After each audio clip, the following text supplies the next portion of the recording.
अब इसके कंसिक्वेंसेस देखते हैं दोस्त कि इनके परिणाम क्या होते हैं। This brought the agitation to an abrupt stop. The strikes were banned. Many opposition leaders were put in jail. The political situation became very quiet, though tense. है ना। तो ये क्या हुआ, सरकार के इस फैसले से जो विरोध का आंदोलन चल रहा था वो अचानक एक बार में ही रुक गया।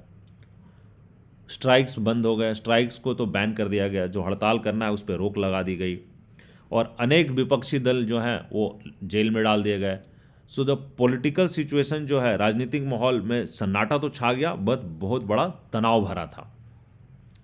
Deciding to use its special powers under emergency provisions, the government suspended the freedom of the press. तो इमरजेंसी आपातकाल के प्रावधानों में जो स्पेशल पावर है, विशेषाधिकार है सरकार के पास, उसके तहत सरकार ने जो फ्रीडम ऑफ प्रेस है ना, इसको सरकार ने निरस्त कर दिया। Newspapers were asked to get prior approval of all material to be publish. तो समाचार पत्रों को कहा गया कि कुछ भी छापने से पहले अनुमति लेना जरूरी है। This is known as press censorship, है ना, और इसे हम प्रेस सेंसरशिप के नाम से जानते हैं। Apprehending social and communal disharmony, the government banned Rashtriya Swayamsevak संघ एंड जमात इस्लामी। तो सरकार को ऐसा लगा कि कुछ सोशल और कॉम्युनल डिसहार्मोनी हो सकती है, सामाजिक और ये कॉम्युनल लेवल पे कुछ घटना घट सकती है, डिसहार्मोनी हो सकती है, कुछ गलत चीज़ें हो सकती हैं, है ना। तो इस आशंका, गड़बड़ी की आशंका के मद्देनज़र सरकार ने आरएसएस राष्ट्रीय स्वयंसेवक संघ और जमात इस्लामी, इन दोनों पे बैन लगा देती है, इन दोनों पे प्रतिबंध लगा देती है। Protests and strikes and public agitations were also disallowed, है ना। तो धरना, प्रदर्शन और हड़ताल की अनुमति भी नहीं दी गई। Most importantly, under the provisions of emergency, the various fundamental rights of the citizens stood suspended, including the rights of the citizens to move the court for restoring their fundamental right. और सबसे आपातकाल में जो सबसे बड़ी बात हुई थी, जो सबसे बड़ी बात यह थी कि जो आपातकाल के प्रावधानों के अंतर्गत नागरिकों के विभिन्न मौलिक अधिकार जो थे, फंडामेंटल राइट्स थे, उसको निष्प्रभावी कर दिया गया था। और इंक्लूडिंग इसमें यह अधिकार भी नहीं था, उनके पास यह अधिकार भी नहीं था कि वो मौलिक अधिकारों की बहाली के लिए कोर्ट का दरवाज़ा ठकठकाएं। Court for restoring of fundamental rights, इसको भी इन्होंने निष्प्रभावी कर दिया था। So the government made extensive use of preventive detention. तो सरकार ने जो प्रिवेंटिव डिटेंशन है, निवारक नज़रबंदी, इसको बड़े पैमाने पर इस्तेमाल किया। Under this provision, people are arrested and detained not because they have committed any offense, but on the apprehension that they may commit an offense. तो प्रिवेंटिव डिटेंशन क्या है दोस्तों? प्रिवेंटिव डिटेंशन क्या है कि इस प्रावधान के तहत लोगों को अरेस्ट किया जाता है या उनको नज़रबंद कर दिया जाता है, इसलिए नहीं कि वो कुछ क्राइम किए हैं, ऐसा कुछ अभी क्राइम उनसे के द्वारा हुआ नहीं है, बट एक भय है, एक आशंका है कि वो क्राइम कर सकते हैं, है ना, दे मे कमिट सम ऑफेंस। तो इस एप्रीहेंशन के बेसिस पे उनको नज़रबंद कर दिया था। तो सरकार ने इस प्रावधान का पुरजोर इस्तेमाल किया। Using preventive detention acts, the government made large scale arrest during emergency, है ना। तो इस एक्ट को इस्तेमाल करते हुए सरकार ने लार्ज स्केल, बड़े पैमाने पर लोगों को अरेस्ट किया इमरजेंसी में। Arrested political workers could not challenge their arrest through habeas corpus petitions, है ना। और जो अरेस्ट कर लिए गए, जो नज़रबंद कर लिए गए, ये हीबियस कॉर्पस पिटीशन के तहत ये अपनी गिरफ्तारियों को चैलेंज नहीं कर पा रहे थे। Many cases were filed in the High Court and Supreme Court, है ना, by and on behalf of arrested person, but the government claimed that it was not even necessary to inform the arrested persons of the reasons and grounds of their arrest, है ना। तो High Court और Supreme Court में जो बहुत सारे petition file किए गए अरेस्टेड लोगों के द्वारा या उनके बिहाफ में किसी ने फाइल किया, परंतु सरकार का जो दावा था कि ये उनको अरेस्ट करने के लिए, इन लोगों को अरेस्ट करने के लिए, या इसको किस ग्राउंड पे अरेस्ट किया गया, क्योंकि आपातकाल लागू है तो इनको क्यों अरेस्ट किया गया, किस ग्राउंड पे अरेस्ट किया गया, ये इनको बताने की ज़रूरत नहीं है। Several high courts gave judgments that even after the declaration of emergency, the courts could entertain a writ of habeas corpus filed by a person challenging his or detention. तो बहुत सारे हाई कोर्ट ने ये order दिया कि even आपातकाल लागू होने के बावजूद भी कोर्ट ऐसे रिट्स को, हेवियस कॉर्पस रिट्स को अपने पास चेक कर सकती है कि और उसके तहत जो पब्लिक है, जो पर्सन जो है, वो चैलेंज कर सकता है कि उसका डिटेंशन सही है या नहीं है। In April 1966, the Constitution Bench of the Supreme Court overruled the High Courts and accepted the government's plea. और अप्रैल 96 में, अगले साल अप्रैल 96 में जो कॉन्स्टिट्यूशनल संवैधानिक बेंच होती है जो सुप्रीम कोर्ट की, ये हाई कोर्ट के इन रूल को ओवर रूल कर देती है, हाई कोर्ट के इस फैसले को ओवर रूल कर देती है, पलट देती है, और सरकार की जो प्ली है उसको एक्सेप्ट कर लेती है। It meant that during emergency the government could take away citizens' right to life and liberty. तो इसका मतलब क्या हुआ कि आपातकाल के दौरान दौरान नागरिक से जीवन और आज़ादी का अधिकार वापस ली जा सकती है, सरकार ले सकती है।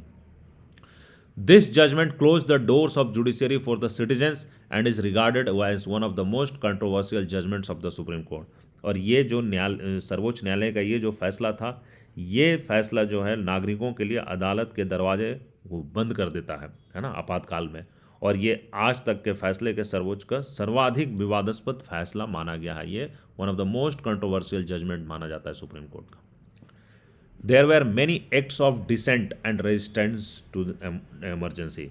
तो आपातकाल की मुखालफत और विरोध की कई घटनाएं थी, है ना। Many political workers who were not arrested in the first wave went underground and organized protests against the government. तो बहुत सारे जो राजनीतिक कार्यकर्ता थे वो जो अरेस्ट नहीं हो पाए, जो बच गए, फर्स्ट वेव जो रातों रात अरेस्ट हुए थे उसमें जो बच गए, तो वो अंडरग्राउंड हो गए, वो छुप गए, वो किसी वेश बदल कर वो भूमिगत हो गए और वो सरकार के अगेंस्ट प्रोटेस्ट चला रहे थे। Newspapers like the Indian Express and the Statesman protested against censorship by leaving blank spaces where news items had been censored. तो इंडियन एक्सप्रेस और स्टेट्समैन ऐसे जैसे पत्रकार ने ये प्रेस पे लगी हुई सेंसरशिप का विरोध किया, और इन्होंने क्या करते थे, ये जहाँ पे जिस न्यूज़ को सरकार मना कर देती थी नहीं छापने के लिए, तो वहाँ पे वो ब्लैंक स्पेस छोड़ देते थे, है ना, अखबार में उतना जगह खाली छोड़ते थे ताकि लोगों को पता चल सके कि भाई ये पे जो चीज़ थी सरकार ने उस पर रोक लगा दिया। Magazines like Seminar and the Mainstream chose to close down rather than submit to censorship. तो कुछ मैगजीन्स थी जिन्होंने लाइक सेमिनार और मेन स्ट्रीम, ये दो magazine, Seminar and Mainstream, याद रखिएगा, तो इन्होंने अपने आप को बंद कर लिया, चोज टू क्लोज, की ये मैगजीन हम बंद करेंगे रेदर देन सेंसरशिप। हम ऐसा नहीं है कि सेंसरशिप को हम एक्सेप्ट करेंगे, है ना, इसके आगे हमने बोला कि हम अपने आप को बंद कर देंगे। बेसिकली घुटने टेकने के हिसाब बजाय उसने बोला कि ये मैगजीन ही नहीं छपेगी। Many journalists were arrested for writing against emergency. और बहुत सारे पत्रकार जो आपातकाल के खिलाफ लिखते थे उनको अरेस्ट कर लिया गया। Many underground newsletters and leaflets were published to bypass censorship. तो जो सेंसरशिप है, सरकार के द्वारा जो सेंसरशिप लगाई गई थी, इसको बाईपास करने के लिए अंडरग्राउंड तरीके से, भूमिगत तरीके से कुछ न्यूज़ लेटर्स या लिफलेट्स जो हैं ऐसे छपते थे। Kannada writer Shivarama Karanth awarded with Padma Bhushan and Hindi writer Phanishwar Nath Renu awarded with Padma Shri returned their awards in protest against the suspension of democracy. तो ये याद रखिएगा दोस्तों, ये इंपॉर्टेंट चीज़ है कि कन्नड़ के राइटर थे शिवा रामा कारंत, है ना, शिवा रामा कारंत, ये पद्म भूषण अवार्डी थे। और हिंदी के राइटर थे फणीश्वर नाथ रेणु, इनकी कहानियाँ मैंने पढ़ी है दोस्तों। तो फणीश्वर नाथ रेणु, इनको पद्मश्री से अवार्ड नवाजा गया था। इन्होंने अपने अवार्ड को रिटर्न कर दिए, है ना, इन प्रोटेस्ट अगेंस्ट डेमोक्रेसी। तो ये लोकतंत्र की जो सस्पेंशन हुई है उसके प्रोटेस्ट में इन्होंने अपने अवार्ड्स रिटर्न कर देते हैं। By and large though such open acts of defiance and resistance were rare. हाँ, परंतु जो इस तरह की जो घटना थी, इस तरह के जो खुलेआम जो विरोध था, है ना, और मुखालफत था, ये बहुत कम थे, बहुत कुछ लोगों ने ये कदम उठाए थे। The parliament also brought in many new challenges to the constitution, है ना। सो पार्लियामेंट बहुत सारे ब्रॉट इन, बहुत सारे चेंजेस संविधान में, है ना, पार्लियामेंट बहुत सारे चेंजेस ले आता है, संविधान में बहुत सारे बदलाव ले आता है। In the background of the ruling of Allahabad high court in the Indira Gandhi case an amendment was made declaring that elections of the prime minister, president and vice president could not be challenged in the court। वाह, तो Allahabad high court ने इंदिरा गांधी को उनके चुनाव को निरस्त कर दिया था। तो इस बैकग्राउंड में इस परिप्रेक्ष्य में एक अमेंडमेंट लाया गया है ना, कि अमेंडमेंट लाया गया संविधान में कि जो प्रधानमंत्री का चुनाव है, राष्ट्रपति का चुनाव है और उपराष्ट्रपति का चुनाव है, इसको कोर्ट में चैलेंज नहीं किया जा सकता है ना। The 42nd amendment was also passed during the emergency, और उस समय इमरजेंसी आपातकाल में एक बहुत बड़ा संशोधन लाया जाता है, 42nd अमेंडमेंट एक्ट है ना, 42वां संशोधन लाया जाता है इमरजेंसी में। You have already studied that this amendment consisted of a series of changes in many parts of the constitution, और ये आप लोगों ने पहले से पढ़ रखा है, मैंने आपको बताया भी है पिछले चैप्टर में, क्लासेस में, कि जो ये अमेंडमेंट था, 42वां संशोधन था, ये एक्चुअली में बहुत ही व्यापक था और ये एक सीरीज ऑफ चेंजेस लाता है, संविधान में काफ़ी बदलाव ले आता है। Among the various changes made by this amendment, one was that the duration of the legislature in the country was extended from 5 to 6 years. तो जो सीरीज ऑफ चेंजेस लाता है उसमें एक बहुत बड़ा चेंज इसमें ये लाता है कि जो लेजिस्लेचर है वो 5 साल की होती थी, है ना। लेजिस्लेचर की जो टाइम ड्यूरेशन है वो 5 years था, उसको बढ़ाकर 6 साल कर दिया जाता है, मतलब लोकसभा अब 6 साल तक रहेगी। This change was not only for emergency period, but was intended to be of a permanent nature. तो ये जो बदलाव था ये सिर्फ आपातकाल समय के लिए नहीं था, बल्कि ये परमानेंट नेचर का रहेगा, हमेशा से 6 साल के लिए लोकसभा में रहेगा। Besides this, during an emergency, elections can be postponed by 1 year, और इसके साथ 6 साल पहले तो 1 साल का एक्सटेंशन कर दिया गया लेजिस्लेचर का, लोकसभा विधानसभा का, और उसके बाद ड्यूरिंग इमरजेंसी जो चुनाव है उसको 1 साल के लिए पोस्टपोन भी किया जा सकता है, बढ़ाया भी जा सकता है। Thus effectively after 1971 elections needed to be held only in 1978 instead of 1976।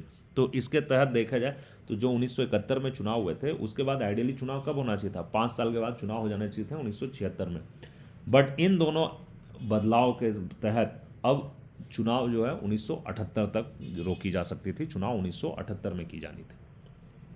तो ये सब काफ़ी बदलाव हो गए थे।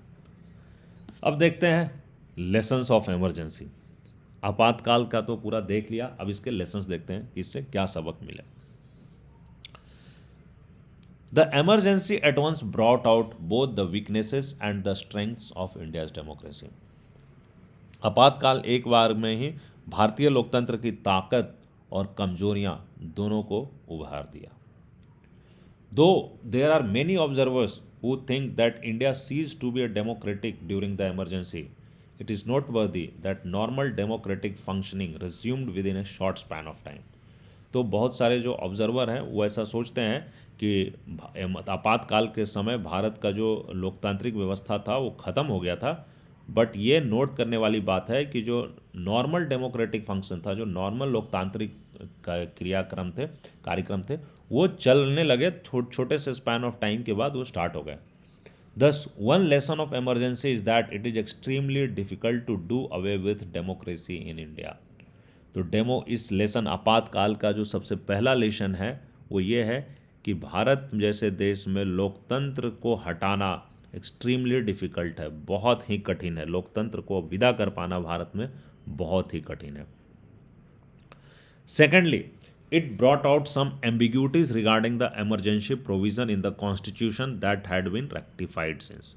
दूसरा क्या है कि जो आपातकाल की स्थिति जो संविधान में प्रावधान थे इसमें कुछ एम्बिग्यूटीज थी, ये उभर कर आए और जिसको बाद में रेक्टिफाई किया गया। Now, internal emergency can be proclaimed only on the grounds of armed rebellion, and it is necessary that the advice to the president to proclaim emergency must be given in writing by the Union Cabinet. तो अब क्या है, अब जो internal emergency है, जो अंदरूनी कारण से इमरजेंसी आपातकाल लगाई जाती है, जो इंटरनल डिस्टर्बेंस के नाम पे लगे थे, ये तभी प्रोक्लेम की जा सकती है जब कोई आर्म्ड रिवेलियन हो, है ना, जब शस्त्र के साथ, है ना, सशस्त्र विद्रोह अगर की जा रही है तो ऐसी स्थिति में ही लगाया जा सकता है। और ये उसमें क्या है कि ये जरूरी कर दिया गया कि जो प्रेसिडेंट को जो एडवाइस किया जाएगा, जो एडवाइस दिया जाएगा प्रेसिडेंट को कि आपातकाल घोषणा करना है, वो लिखित में दिया जाएगा और प्रधानमंत्री के द्वारा नहीं, वो यूनियन कैबिनेट मंत्रिमंडल के द्वारा लिखित में राष्ट्रपति को दिया जाएगा कि आपातकाल लगाने की जरूरत है, ऐसा एडवाइस दिया जाएगा, और only on the grounds of सशस्त्र विद्रोह, आर्म्ड रिवेलियन के ग्राउंड पे। तो ये सेकेंड लर्निंग था। Thirdly, the emergency made everyone more aware of the values of civil liberty.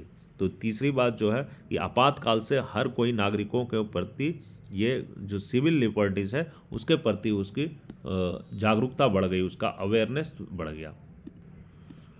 The courts too have taken an active role after the emergency in protecting the civil liberties of individuals. है ना. तो जो court है वो भी काफ़ी active role लेने लगा कि इन आफ्टर आपातकाल के बाद जो न्यायपालिका है वो भी एक्टिव हो गई कि जो सिविल लिबर्टीज है लोगों के उसको प्रोटेक्ट करने के लिए, उसके संरक्षण के लिए कोर्ट थोड़ा एक्टिवली पार्टिसिपेट करने लगे. This is a response to the inability of the judiciary to protect civil liberties effectively during the emergency. ये न्यायपालिका को कब महसूस हुआ? जब बेसिकली वो कारगर तरीके से जब आपातकाल के समय पे वो नागरिक के अधिकारों की रक्षा जब नहीं कर पाई तब उसको कोर्ट को ऐसा फील हुआ. Many civil liberties organisation came after this experience. और इस एक्सपीरियंस के बाद नागरिक अधिकारों के कई संगठन वजूद में आ गए. However, the critical years of emergency brought many issues that not have been adequately grappled with. बहरहाल आपातकाल के संकटपूर्ण वर्षों में कई ऐसे सवाल छोड़े हैं जिन पर पर्याप्त ध्यान नहीं दिया गया. We have noted in this chapter that there is a tension between routine functioning of the democratic government and continuous political protest by the parties and the groups.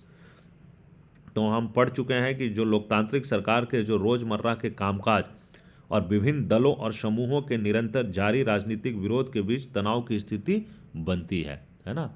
So tension between routine functioning of the democratic government and continuous political protest by the parties and group.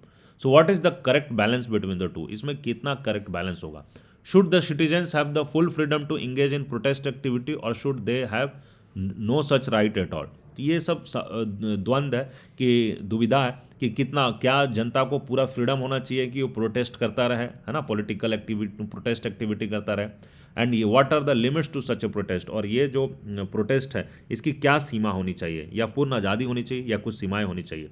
Secondly, the actual implementation of emergency rule took place through the police and administration, है ना. तो आपातकाल का जो वास्तविक क्रियान्वयन है वो पुलिस और प्रशासन के जरिए हुआ.